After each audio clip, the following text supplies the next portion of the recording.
Really appreciate taking time out of your day to join us in the trenches with Dave Lapham, brought to you by First Star Logistics. And we're coming to you from our new building and our new studios provided by First Star Logistics, and we are eternally grateful. And you're going to like this one because it is offensive coordinator Dan Pitcher with his background in personnel, player personnel.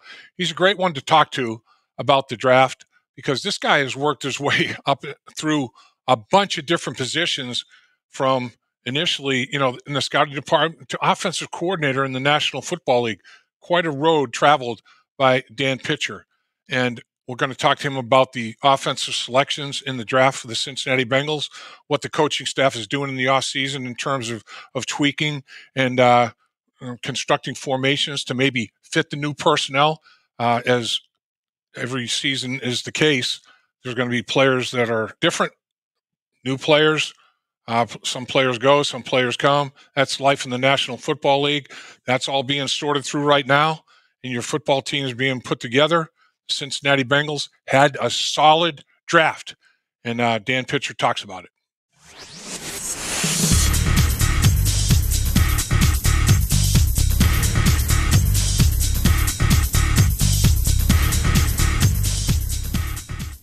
Very wise decision to join us in the trenches with Dave Lapham, brought to you by First Star Logistics, because we're coming to you from our new studio in our brand new building, and we have an awesome guest, offensive coordinator Dan Pitcher, who knows everything there is to know about the Cincinnati Bengals, and we're going to tap into that knowledge.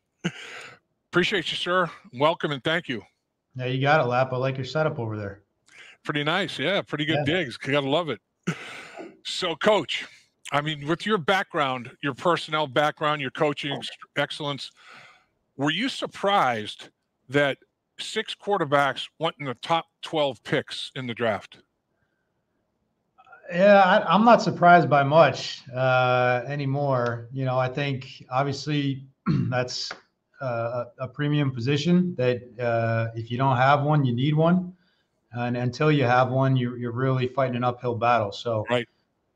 It doesn't surprise me that teams are using high draft assets to go try to find answers at that position. But 6 that high is, I mean, it was, that's probably the most in a long time. But at the end of the day, I understand why teams make those decisions.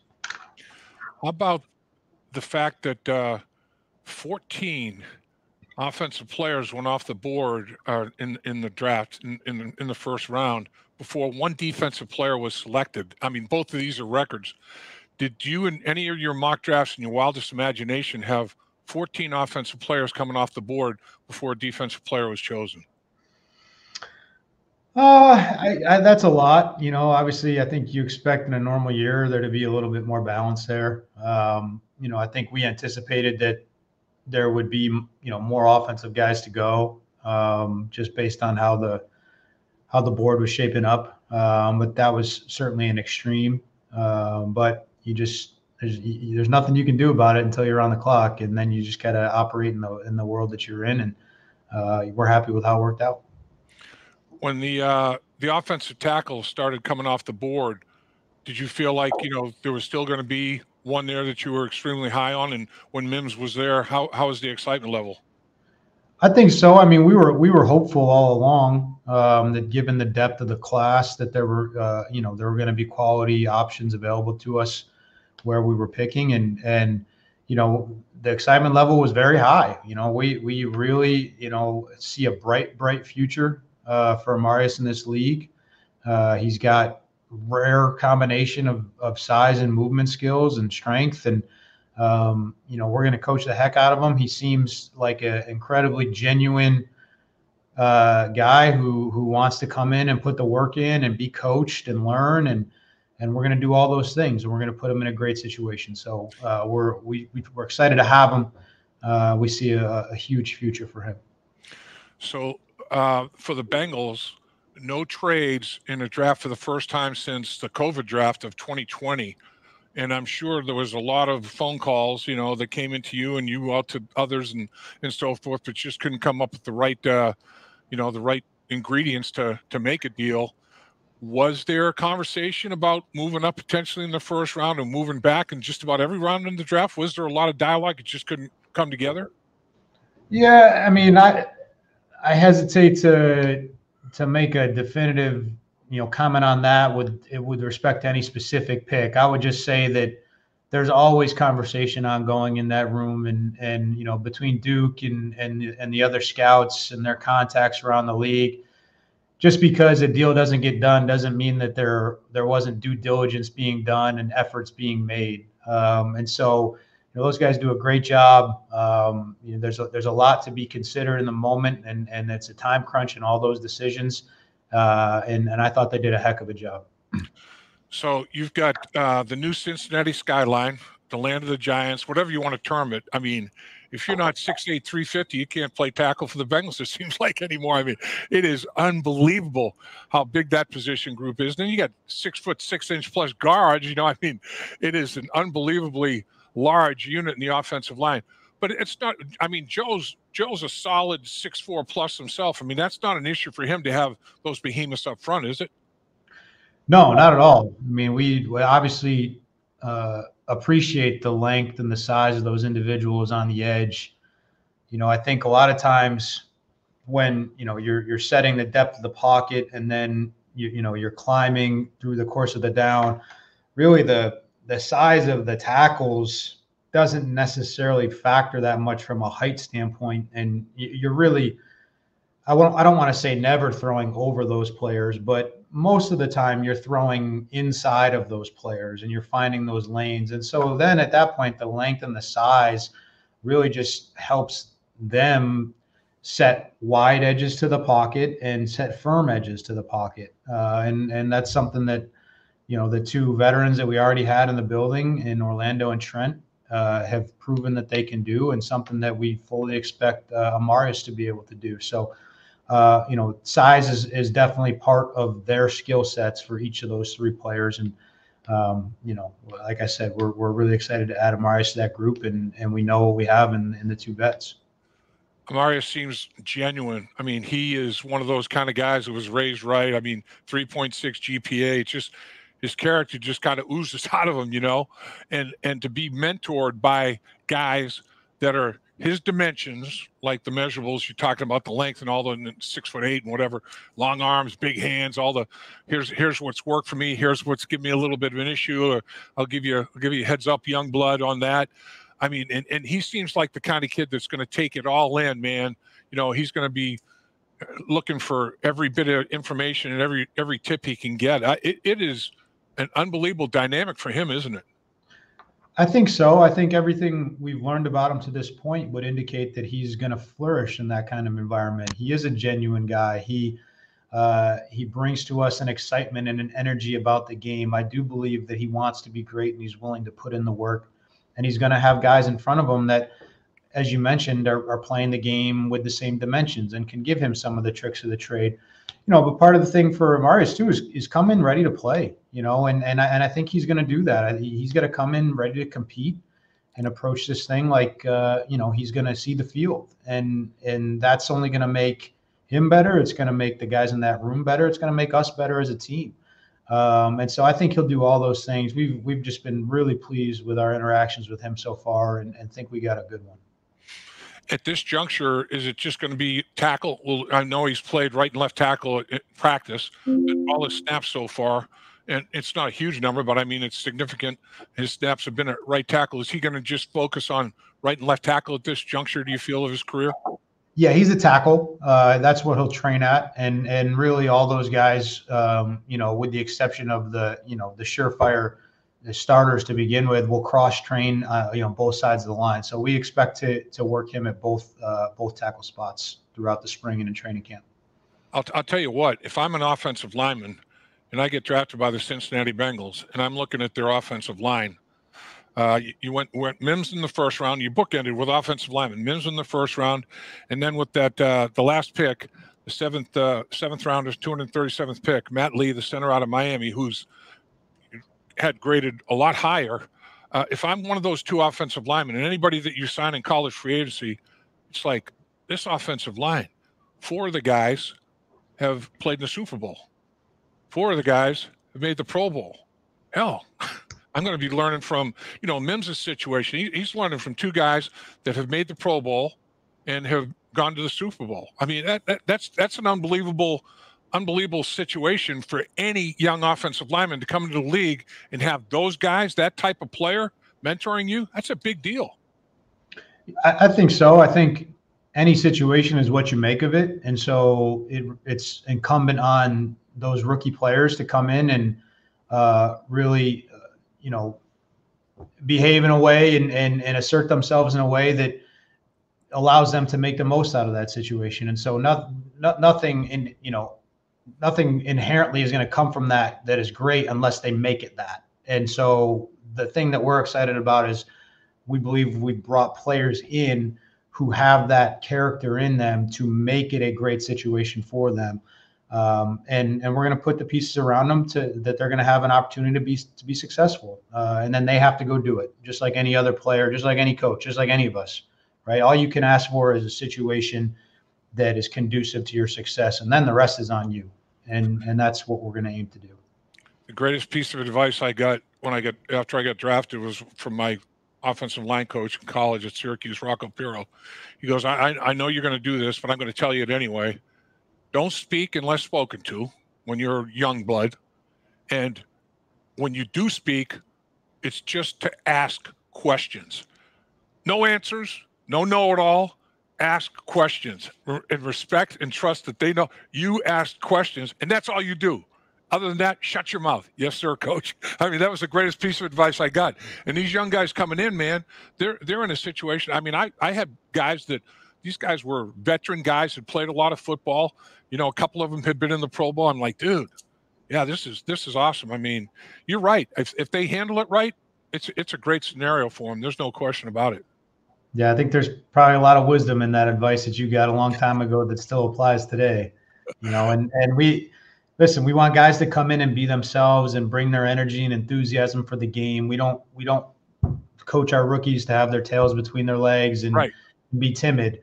But we all know when you're in this hyper competitive environment and you're around guys that have proven their worth in that environment, that the best thing to do is to do just that: ask questions, absorb their knowledge, absorb their experience, and then go from there. And still come with an energy and an attitude every day on the practice field that shows you're the kind of guy that we're going to need to win football games. And so I think we did a good job adding those players.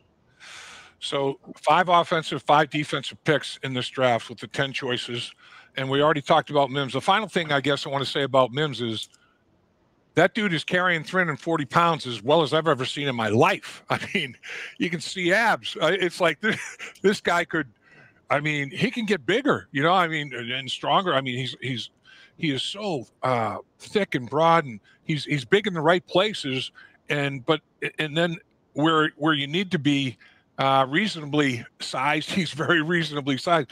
He's almost like, boy, you throw all these components into a computer and outspits Mims's body. It's crazy looking at that kid, man. It's nuts.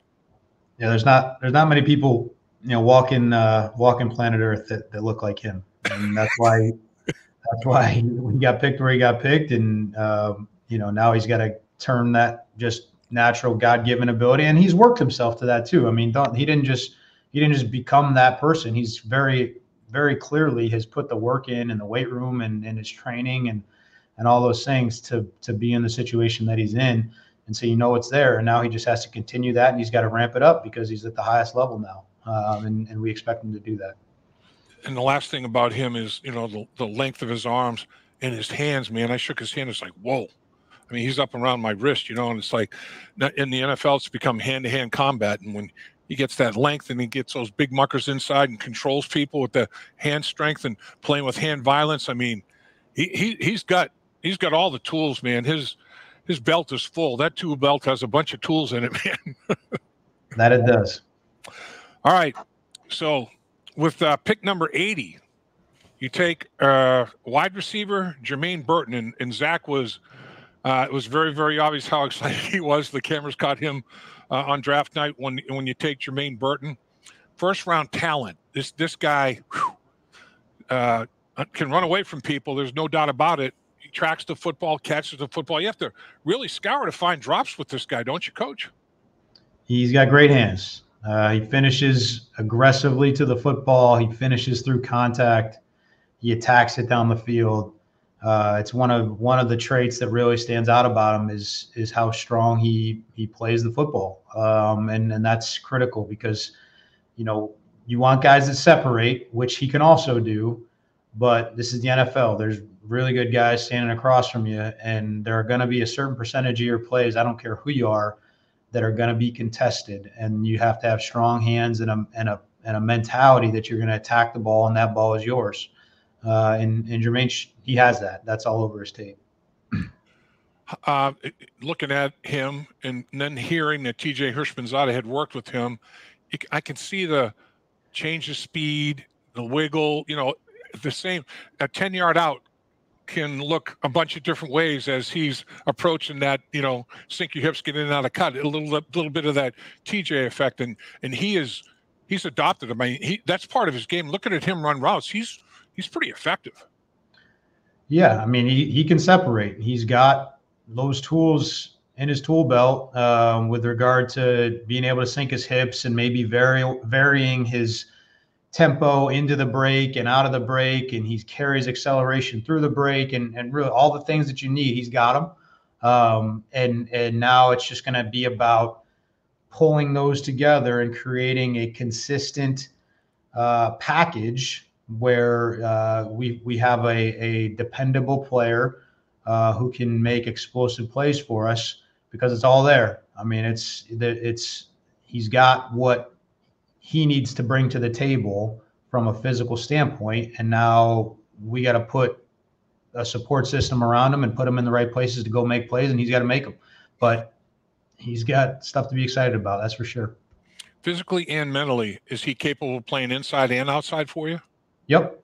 And he'll be expected to do that. And really, if you look across the board, we have a flexible group. I mean, we got guys that line up everywhere, and that's part of, we want those kind of guys because we want to be able to create the matchups that we're trying to create.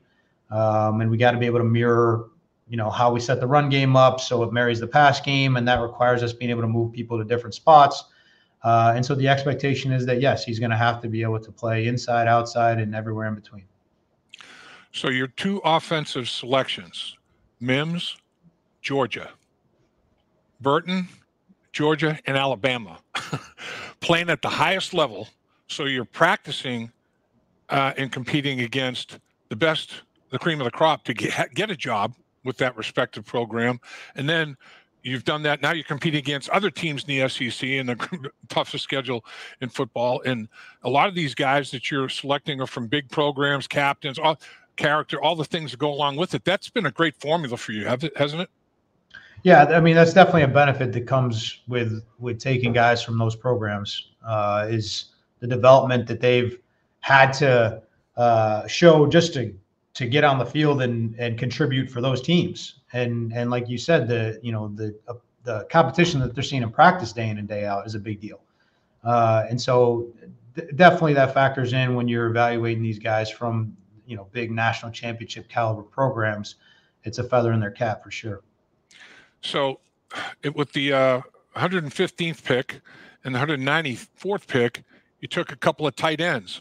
And I think, Joe Q fan is like, tight ends? Okay. Well, geez, 2 tight ends. Hey, if it's the best player on the board and you guys put all your time and effort into the board, these guys are really good football players. I mean, your board tells you that's the way to go. That's the way to go, right?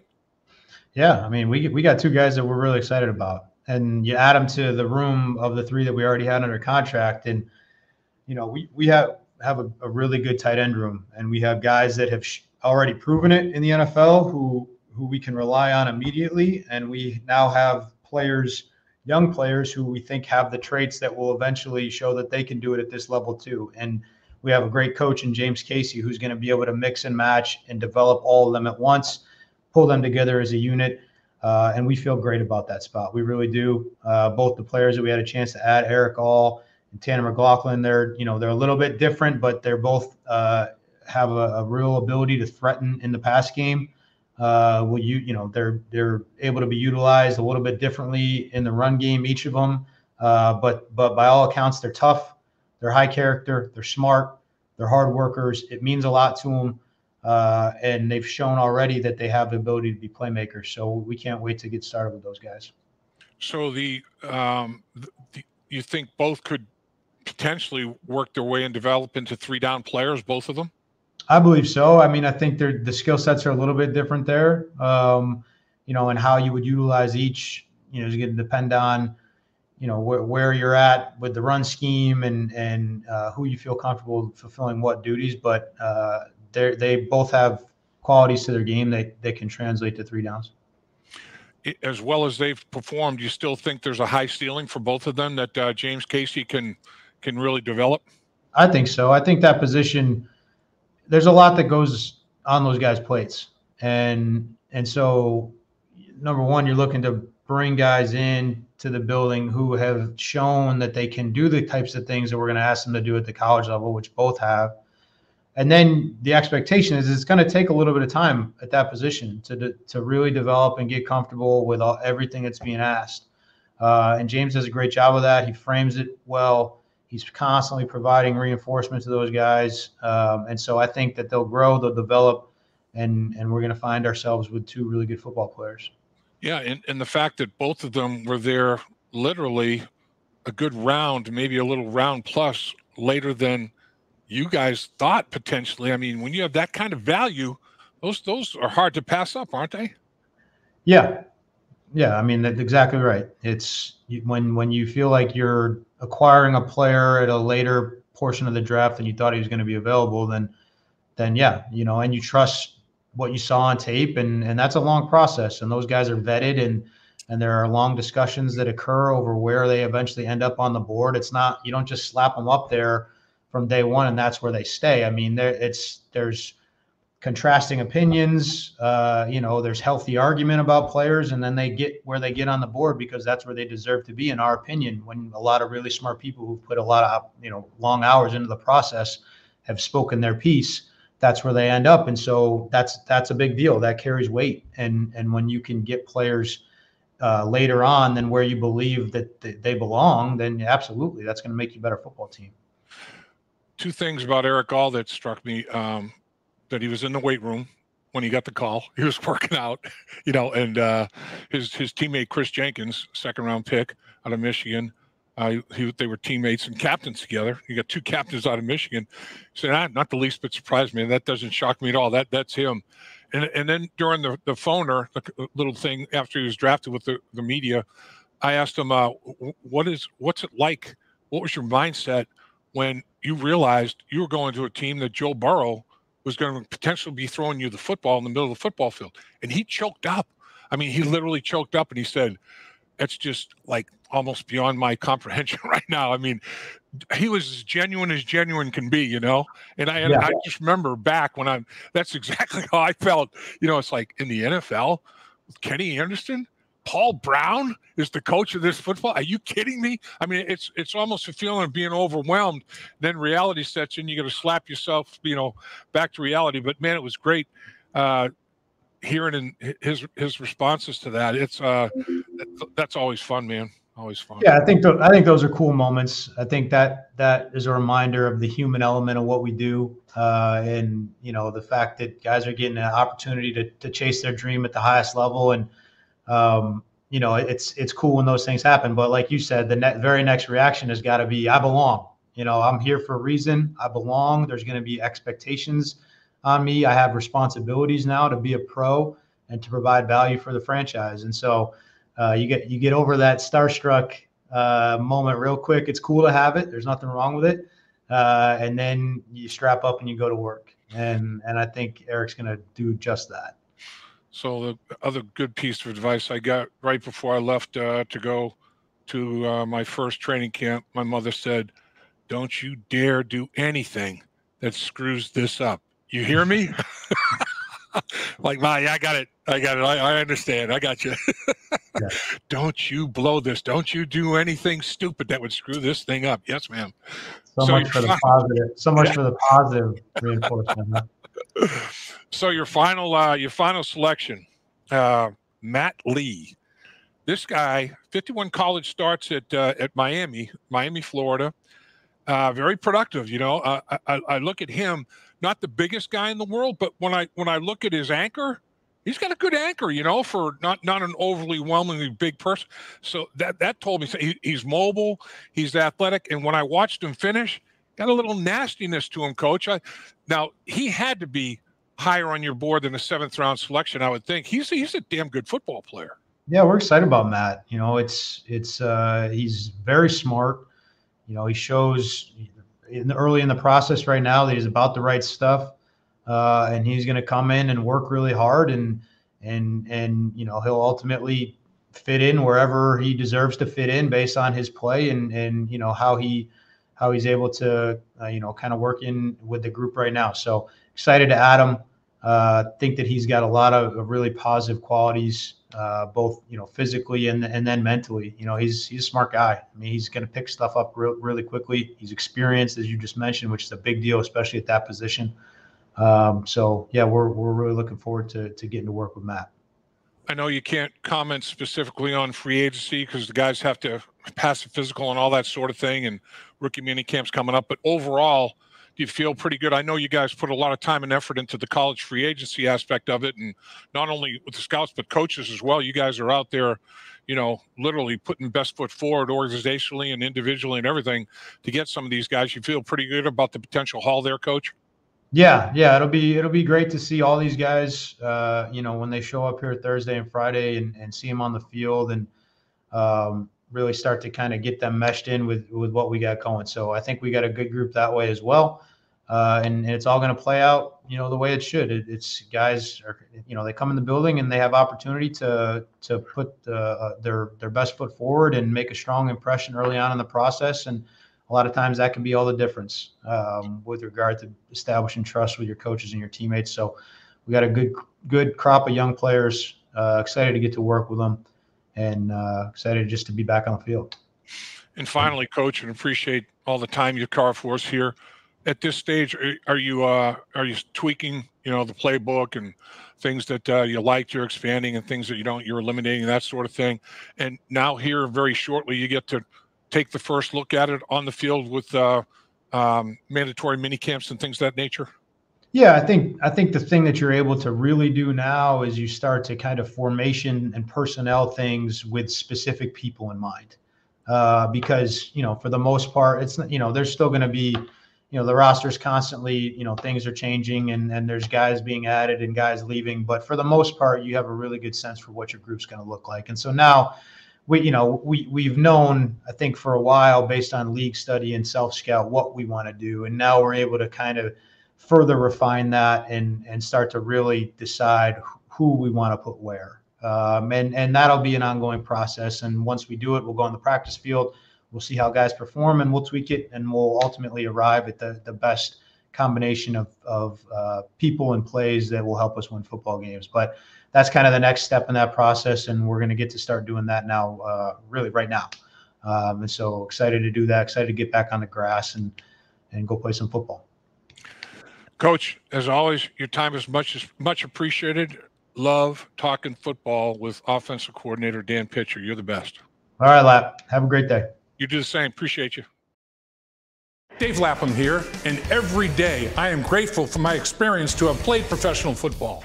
As a player, I realize self-motivation, leadership, and appreciating your teammates are key. At First Star Logistics, you can use those same attributes to create the life you want for you and your family. Build your future by working hard like I did. You'll see results both on and off the field. Call First Star Logistics today and be part of our winning team. Opportunity knocking.